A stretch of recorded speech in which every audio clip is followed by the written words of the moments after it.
नमस्कार मंडळी. धर्म वेगवेगळे असू शकतात, प्रार्थनेच्या पद्धती वेगवेगळ्या असू शकतात, पण माणुसकी, बंधुभाव आणि एकतेचा संदेश हिंदू मुस्लिमच नाही तर प्रत्येक धर्म देतो. धर्म माणसांना जोडण्यासाठी, सर्व समाजाला एकत्र आणण्यासाठी आहे.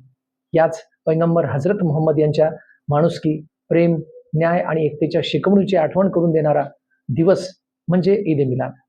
मंडळी, याच पवित्र दिवसाच्या निमित्ताने बोल मनातलं मध्ये उद्याचा हा खास संवाद, ज्यामध्ये आजची तरुण पिढी आधुनिकतेच्या वेगाने धावत असताना मोबाईल, रील्स आणि सोशल मीडियाच्या जगात संस्कार कुठेतरी हरवत आहेत. यासाठी फक्त तरुण जबाबदार आहेत की कुटुंब आणि समाजही तितकाच जबाबदार आहे? धर्माच्या नावावर अफवा, द्वेष आणि गैरसमज वाढत असताना धर्मगुरूंनी समाजाला कोणता मार्ग दाखवायला हवा? आपण म्हणतो इन्सानियत सबसे बडा मजहब है. मग आजच्या या आधुनिक युगात जात, धर्म आणि पंथांच्या भिंती अजूनही एवढ्या मजबूतीने का उभ्या आहेत? अशा अनेक प्रश्नांवर बिनधास्त, स्पष्ट आणि मनमोकळेपणाने आपले मत मांडणार आहेत मौलाना हाफिज सय्यद जुनेद रजा साहब.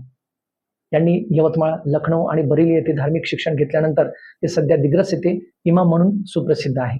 त्यामुळे ईद ए मिलाद निमित्त उद्याचा विशेष पॉडकास्ट नक्की बघा व पाहत रहा बोल मनातलं आणि चॅनलला सबस्क्राईब करायला विसरू नका.